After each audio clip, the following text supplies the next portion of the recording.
Esto es el Foro Internacional del Centro Cristiano Iglesia Evangélica de los Nietos, en La Manga, en el Mar Menor, Cartagena.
Palabra prenavideña que queremos compartir con vosotros se llama la verdadera natividad.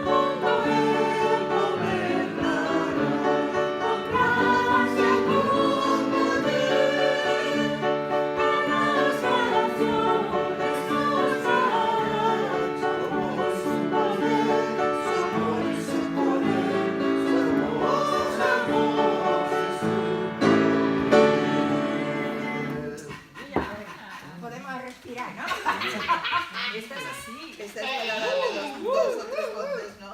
Sí, todas. Todas son a 4 voces.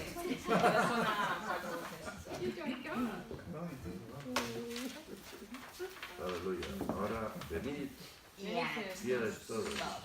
Venid, Tienes todo. Come, you faithful. Yes, This is the one. o come ye faithful. Come on, you faithful. Come on, you faithful. Oh, come, you faithful.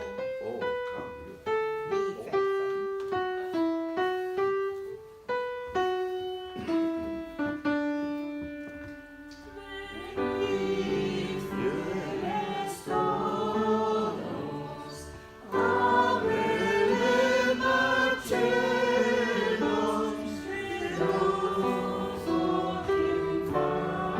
Yes.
Joyful. La tenemos todas en inglés, están todas en inglés. Se oye un son en la alta espera, me ha encantado. Which one would you like to sing in English? Well, this one repeats a lot. What about Joy to the World? Joy to the I World. mean, the Bible had a good tune. Yes. And it's easy that's to the one remember I in was- Spanish that's as the There's well. a lot of for. repeat, it's Yeah. easy. Joy to the World. Al mundo paz nació Jesús.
Sobre tu palabra, sobre Miguel, sobre la palabra que tú le has dado para darnos a nosotros.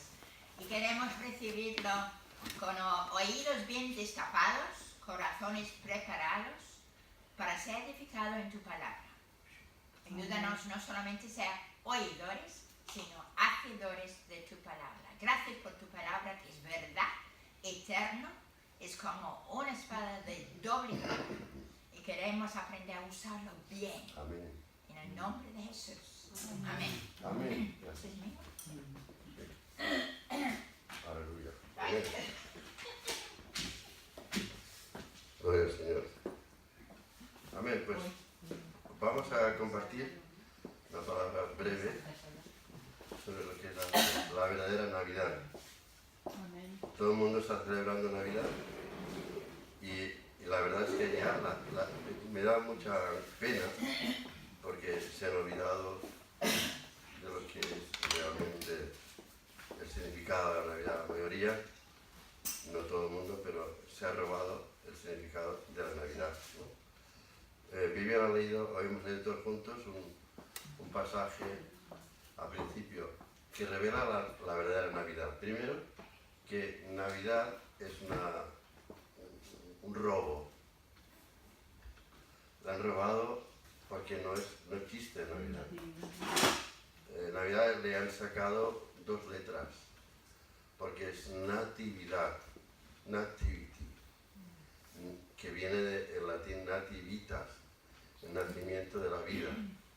Pero como se ha comercializado tanto, en primer lugar Jesús, por medio del apóstol Pablo y otros, tenía interés en que recordáramos su muerte y resurrección. Eso sí, con fecha de muerte y resurrección en la Pascua. Bueno, pero no hay una referencia bíblica que diga que tenemos que celebrar la Navidad. Entonces, claro, hay gente que se pasan, algunos pastores y algunos de otras religiones o sectas, se ponen en plan muy radical de que no celebremos la Navidad porque ni nació el 25 de diciembre ni estamos en el año 2018. Pero a nosotros esto no nos importa, porque sí importa que por lo menos alguien se ha puesto de acuerdo en que se haga algo para recordar que Jesús vino al mundo, ¿verdad? Eso es lo más importante, luego lo explicaremos muy bien, porque no celebramos una fecha, celebramos un hecho, que Jesús vino al mundo. Mi Navidad fue el Jueves Santo de 1972, porque Jesús nació en mi corazón. Yo creo que cada uno de los que estáis aquí y muchos de los que estarán mirando después sabrán cuándo ha sido su verdadera Navidad, natividad, cuando Jesús haya nacido en su corazón. Cuando Jesús nace en el corazón de alguien, se acuerda. Es muy raro que uno no se acuerde cuándo nació, porque es tú que naces a una nueva vida también, gracias a que Él vino. Amén. Y un pasaje muy importante que nunca lo mencionarán en los establecimientos, en las tiendas, en las calles, en las luces navideñas y en el comercio navideño, se halla, y es muy fuerte, este que tenemos aquí, que se halla una carta de Pablo a los cristianos que están en Filipos. La carta a los Filipenses, capítulo 2.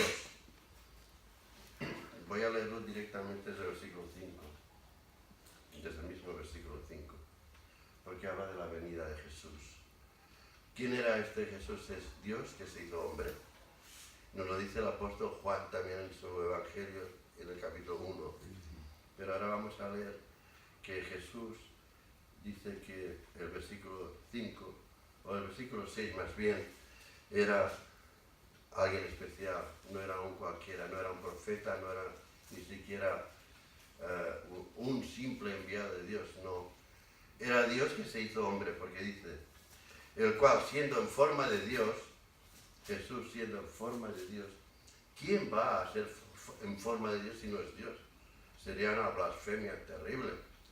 Él siendo en forma de Dios, no estimó ser igual a Dios como cosa a que aferrarse. Él menospreció el derecho que tenía de ser Dios hecho hombre y lo apartó, sino que se despojó a sí mismo, y ahí viene la natividad, versículo 7, tomando forma de siervo, hecho semejante a los hombres. Ya empieza a venir en una manera humana, y estando en condición de hombre, se humilló a sí mismo, y sabemos que vivió 33 años y medio, haciéndose obediente hasta la muerte, y muerte de cruz. O sea, qué bonita la Navidad. La gente adorando, sobre todo los de religión católica, al niñito Jesús. Y tiene el concepto del niño Jesús. Y le besan los pies al niño Jesús. Y yo, como buen católico que he sido, iba a misa, y iba por Navidad y besaba a los pies del niño Jesús, esperando siempre que el cura limpiara primero los pies en un pañuelito para según quién había besado los pies antes. No se ponía desinfectante. Pero bueno, pero es la costumbre, una pena. Tiene un concepto de niñito Jesús, adoran al niñito Jesús. Y bueno, ahora veremos cómo es hoy este niñito Jesús, ¿verdad? Porque dice que se humilló a sí mismo y pasó como todos los demás, pero haciéndose obediente, qué bien, pero obediente hasta la muerte, y muerte de cruz, la muerte más terrible, más cruel que puedes imaginar. Por lo cual Dios, el Padre, también le exaltó hasta lo sumo, le dio un nombre que es sobre todo nombre, para que en el nombre de Jesús se doble toda rodilla de los que están en los cielos y en la tierra, y debajo de la tierra, y toda lengua confiese que Jesucristo es el Señor, para gloria de Dios Padre. Amén. Interesante su venida en carne a este mundo, natividad. El otro día a veces me saludo a la gente estos días y te dicen, ahora incluso ya no dicen ni feliz Navidad, dicen felices fiestas. Felices fiestas, no significa nada, pues es muy humano, muy pagano y muy comercial, y ya está. Y atrévete a mí a decirme felices fiestas estos días, porque viven, saben lo que yo contesto a todo Cristo. ¿Felices fiestas de qué? Digo, ni siquiera feliz Navidad. Y yo lo digo. ¿Cómo que no? No, porque nos han robado la Navidad, nos han robado unas letras para que no sea el significado verdadero, es feliz Natividad. Y yo te digo a ti, feliz Natividad, que significa que Cristo vino, una nueva vida ha venido para que yo tenga vida y tú también. Fíjate que es algo más bonito cuando alguien te diga felices fiestas. Ya tengo la oportunidad grande de predicar, aleluya. Amén. O sea, por eso esta es la venida de Jesús, para un destino. Y ahí tenemos este destino. Y ahora me gustaría compartir con vosotros simplemente que esta venida de Jesús estaba anunciada por el profeta Isaías, capítulo 7, versículo 14, donde nos dice que un niño nos es nacido, hijo nos es dado. Bueno, en Isaías 9:6 nos dice cómo sería este. En Isaías 7:14 nos habla que vendría de una virgen y que su nombre se llamaría Emmanuel, que quiere decir Dios con nosotros, ¿verdad? También nos lo dice luego el Evangelio según San Mateo. Y luego dice, o sea, curiosamente Mateo menciona algo que estaba escrito 800 años antes de la venida del Mesías. Dice aquí una virgen concebirá y dará a luz un hijo y llamarás su nombre Emmanuel, que traducido es Dios con nosotros. Si alguno no lo entiende todavía, Amén. ¿cómo sería una blasfemia si Dios no es Dios? ¿Cómo es Dios con nosotros? En la persona de Jesús, que Él está con nosotros. Amén. También interesante muchísimo para mí lo que dice en Isaías 9:6, que el domingo pasado el hermano de Australia compartió. Voy a leerlo, Isaías 9:6. Porque un niño nos es nacido, hijo nos es dado, y el principado sobre su hombro, y su nombre es increíble.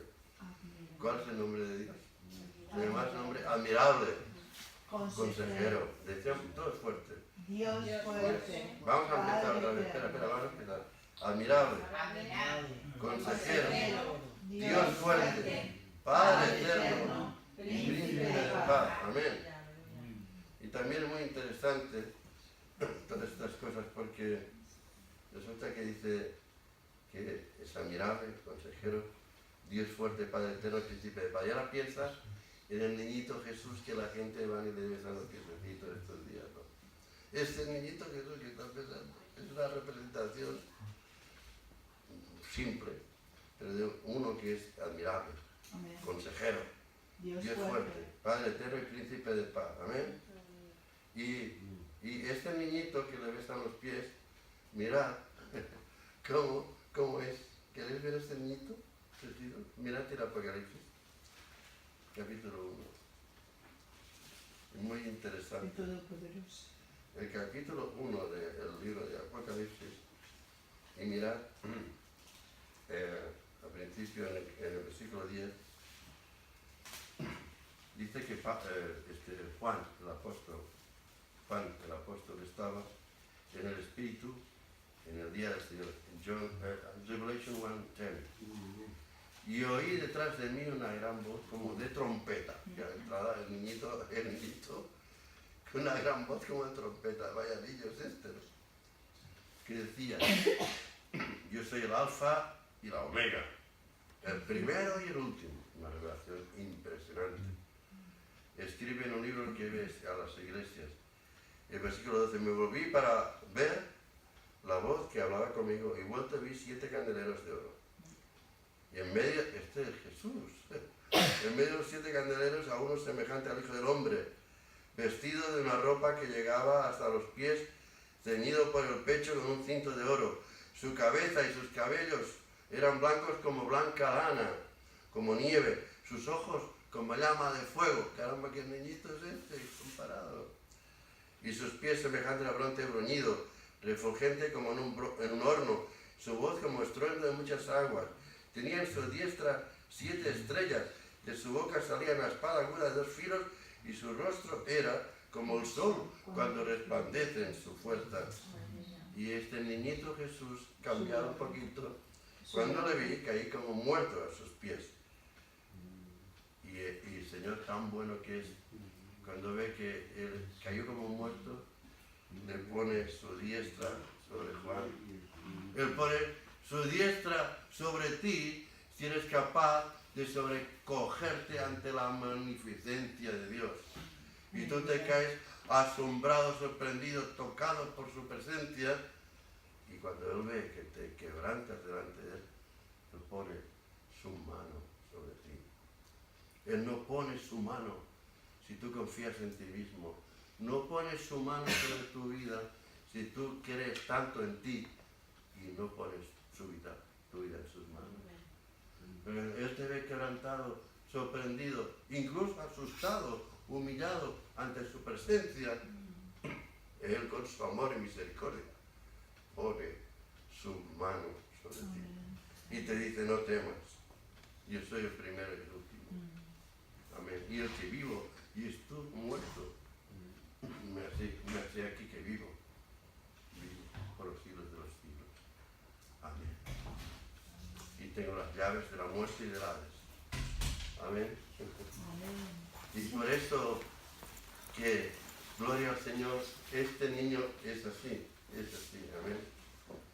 Me hace mucha gracia, como curiosidad, que nos dice, bíblicamente tenemos las pruebas de cuando realmente, si no nació el 25 de diciembre, primero, porque se celebra, cada año lo repetimos, pero vale la pena que la gente se entere. Se cristianizó una fiesta pagana que era la celebración de que se llamaba Solis Invictus, porque la noche empezaba a cortarse a partir del 25, 22 o 23, y se hacía 1 minuto diario, se alargaba el día, como haber vencido la noche y vencido el sol de justicia, el Solis Invictus.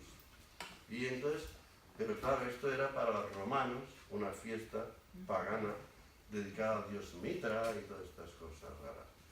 Pero como se cristianizó, entre comillas, el Imperio Romano, se pensó 400 o más años más tarde en decir: ya que está tan pagano esto, vamos a aprovecharlo, ya que mucha gente está abrazando el cristianismo, y vamos a recordar la venida del sol verdadero de justicia, y que nació, y en vez de la fecha real, pues pusieron el 25 de diciembre, que es por este motivo.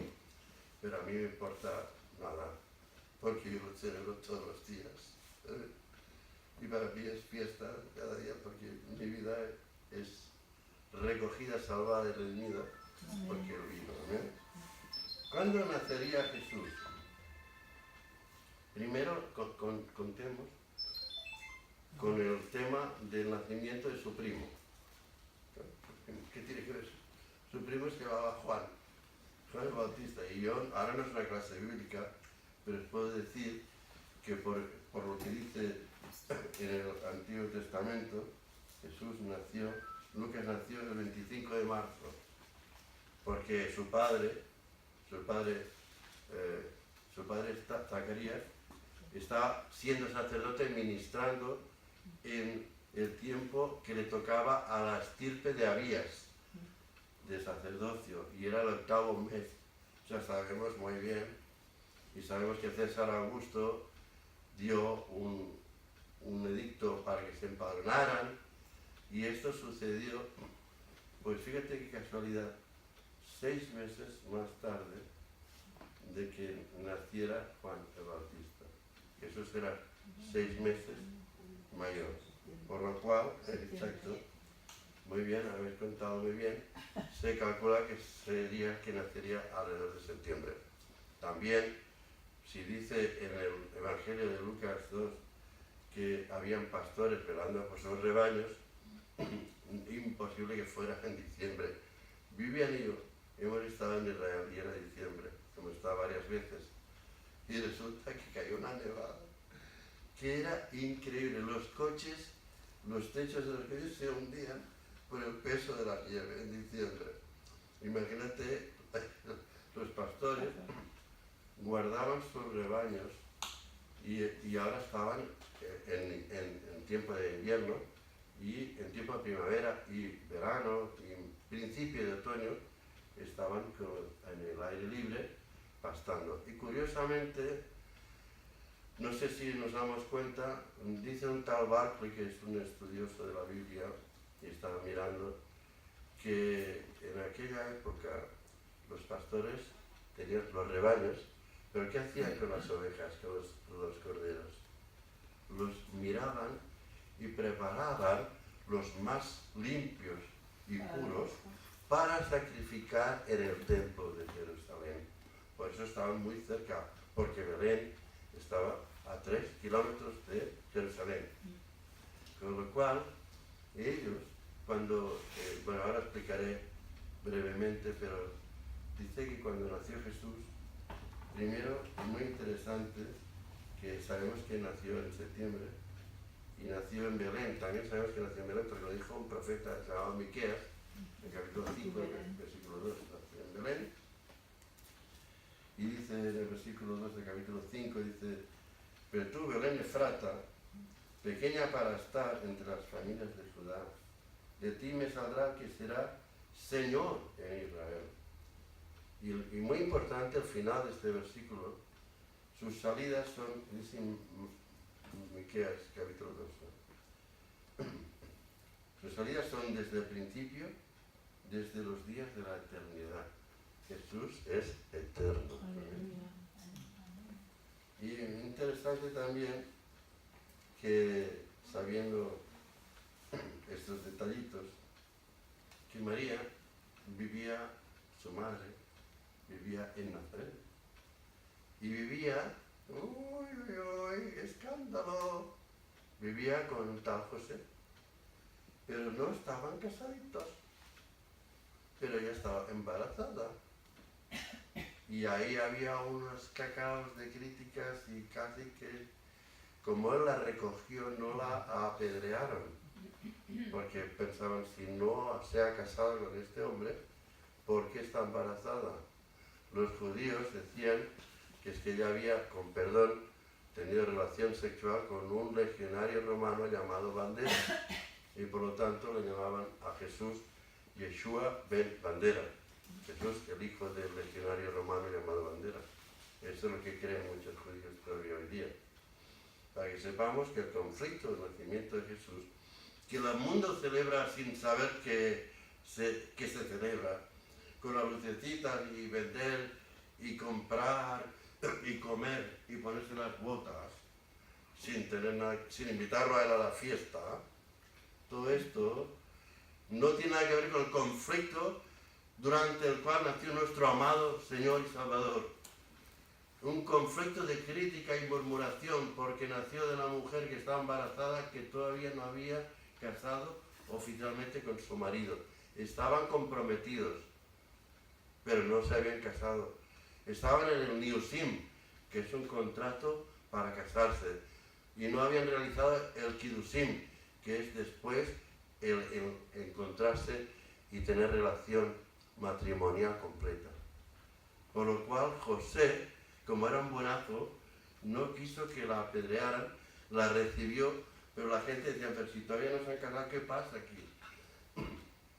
Y estando en esta condición, y creo que lo tenemos muy claro, como nació mi Salvador, tu Rey, estaba ya de 9 meses. 9 meses.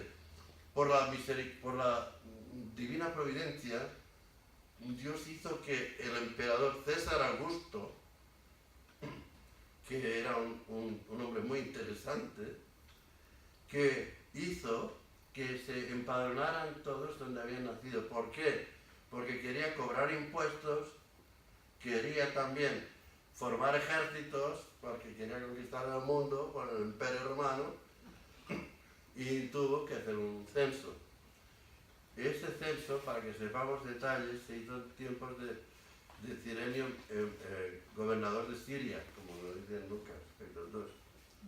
Pero resulta que sabemos por la historia que Cirenio, gobernador de Siria, hizo un censo, pero fue en el año 8 después de Cristo. Entonces diríamos, muchos dirían, mentira, la Biblia es mentira, porque ese censo fue 8 años más tarde. Aquí no. pero investigando, sabemos que en Siria estuvo este Cirenio, y estuvo como mandatario y hizo primero un censo anterior, que es el que consta aquí en la Biblia. Pero esto se ha descubierto hace poco. Pero mientras tanto tenemos que aguantar a los que quieren destruir la verdadera palabra de Dios con sus mentiras para justificar su vida de pecado por no querer obedecer a la palabra de Dios. Lo digo así de claro, que no le guste, I'm sorry, lo siento mucho, pero esta es la verdad. O sea que vemos a nuestra amada Madre de Jesús, no nuestra madre, no la madre de Mater Salvatore y Mater, yo qué sé, que me ha enseñado cuando era pequeña. Es la Madre de Jesús. Estaba de 9 meses. Podría haberse quedado ella en Nazaret, pero decidió ir con su marido, con el cual todavía no había conocido, no había tenido relación, y se fue a caminar 120 kilómetros. Mujeres de hoy, ¿estaréis dispuestas a ir con vuestro marido, con la crítica incluida, 120 kilómetros andando y en burro? Pues no hay muchos que harían tanto. Se cumplieron los días de ese alumbramiento. Era interesante porque en la sabiduría del emperador hizo el censo, no en invierno, como es lo que celebra hoy, sino que era en septiembre, cerca de una fiesta muy importante, la fiesta de los tabernáculos. ¿Por qué? Porque además la gente iba a Jerusalén, y entonces iba estupendo para José ir al lado que era Belén. Y entonces allí se ahorraba rebelión, porque ya la gente iba a Jerusalén a celebrar la fiesta de los tabernáculos, porque había 3 fiestas al año que todo judío debería acudir a Jerusalén.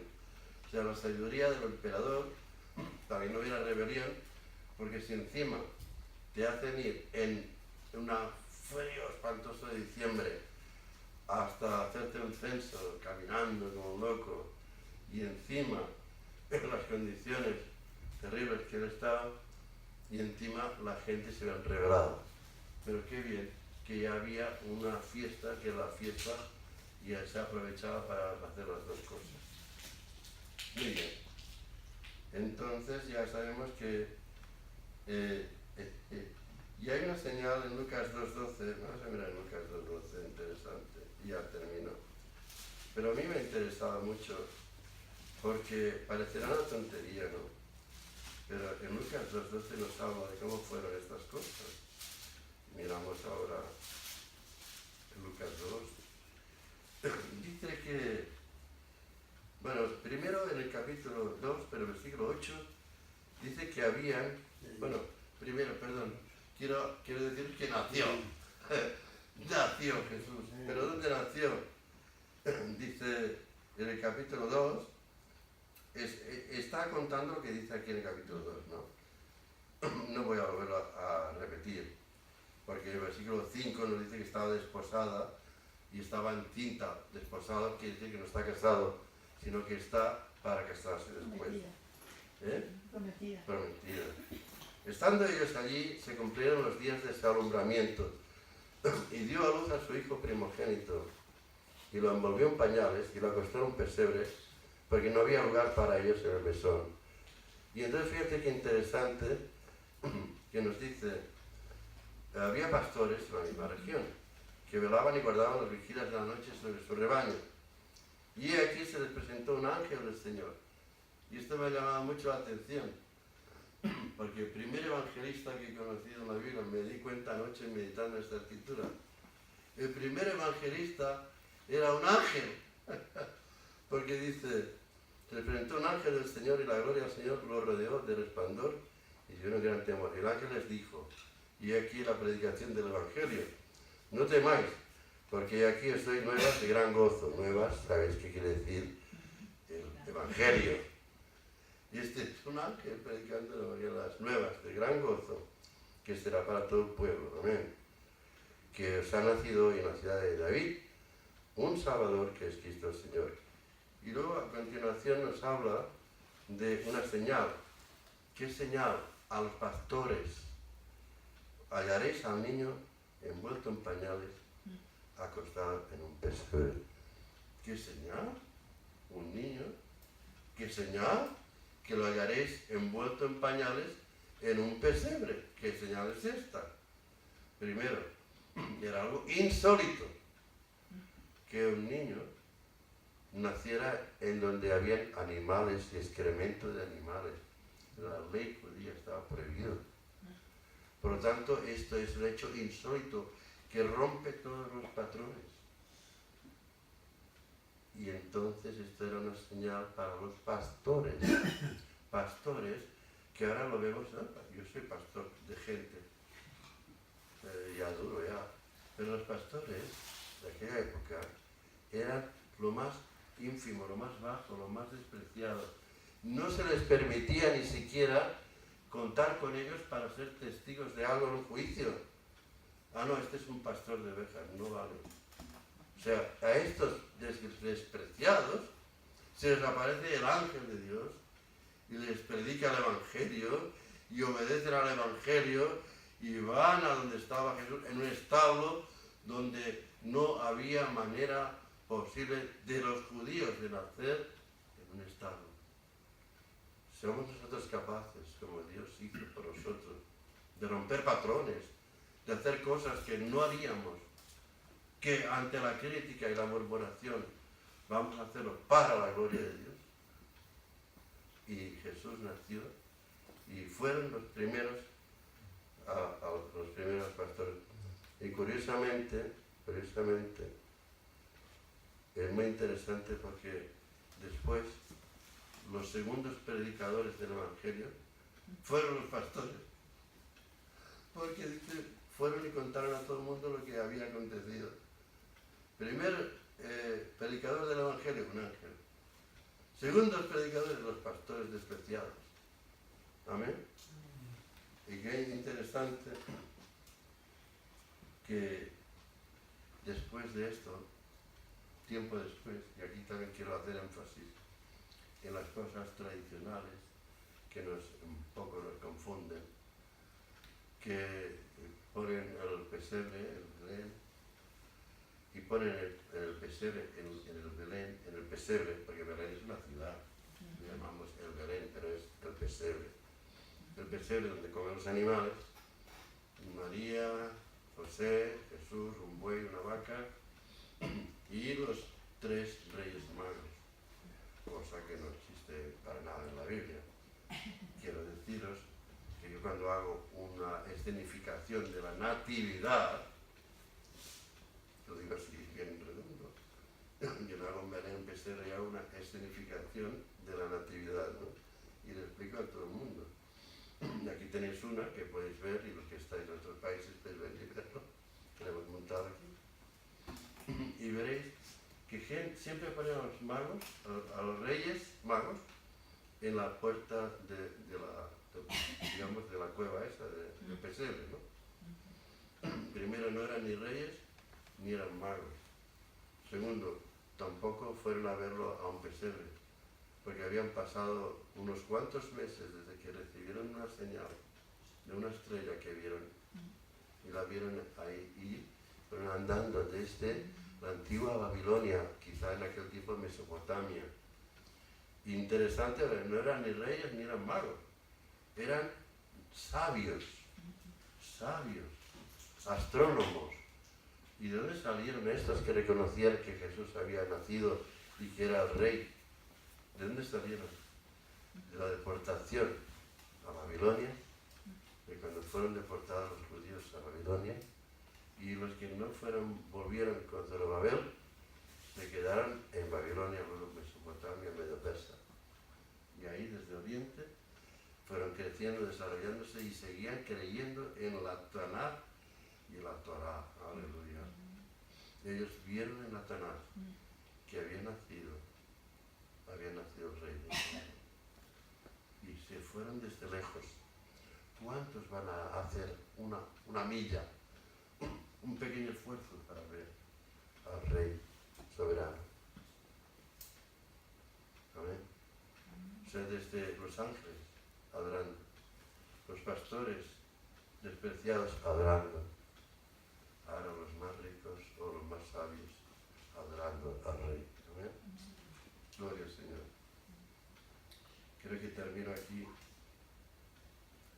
y, por ejemplo, ahora creo que ya termino esto, pero aquí tenemos el árbol. También es verdad que muchos pastores, arbolito y tal, y esto es pagano, ¿vale? Sí. Puede ser pagano para algunos, para mí no. Yo nunca había hecho un arbolito navideño. Lo que máximo había hecho era el famoso pesebre con las figuritas, que es una representación gráfica en 3 dimensiones. Pero ahora me doy cuenta que cuando me casé con mi mujer, que en su país tienen la costumbre del arbolito, no saben lo que es un Belén, pero sí saben lo que es un arbolito. Y yo pues me he casado con las dos. ¿Y por qué tienen un arbolito? Mira, aquí no lo han hecho muy, es un poco raro, pero el arbolito siempre arriba pone una estrella. La estrella, sí, aquí hay una estrella un poco rara, pero normalmente es una estrella, ¿no? Y la estrella representa la guía de Dios, como a estos magos de Oriente, a esos sabios de Oriente. La palabra mago quiere decir sabio. Entonces, que guiara a ellos y nos guía a nosotros. Está representado aquí. El árbol es un abeto. El abeto tiene la peculiaridad de que si lo miras así es como un triángulo y representa al Padre, el Hijo y el Espíritu Santo. El árbol abeto tiene la peculiaridad de que tiene las raíces en la tierra y lo dirige hacia el cielo. Por eso es un triángulo así. Es una simbología que para mí parece interesante como para anunciar el Evangelio. El árbol también tiene unas hojas que son perennes, que representaría la eternidad de nuestro Dios. El árbol tiene bolas que se cuelgan del árbol, que representan la bola. Él siempre significa la vida de oración, la vida de entrega de nuestras vidas a Dios. Y el árbol está rodeado generalmente de regalos, porque el regalo de Dios es vida eterna en Cristo Jesús. Y dice que hay varios regalos porque quiere que compartamos el regalo unos con otros. Fíjate, no es tan simple, ¿verdad? Pues ahora ya tiene un significado. Ya podemos predicar el Evangelio hasta con un arbolito, hasta cuando te saluden por la calle diciéndote felices fiestas. Mira si tenemos oportunidad y no callemos, porque los pastores no callaron, los ángeles no callaron, los magos o los sabios regresaron a Oriente y en Oriente hubo un avivamiento después. ¿Vale? Creo que termino aquí esto en el nombre de Jesús. Simplemente creo que diciendo que aquellos pastores que vieron, fueron a ver a Jesús, quizás años más tarde, se dieron cuenta de que su trabajo era cuidar a las ovejas, los corderos, que iban a ser sacrificados en el templo de Dios. Y ahora fueron a ver y a adorar al verdadero Cordero de Dios, que quita el pecado del mundo.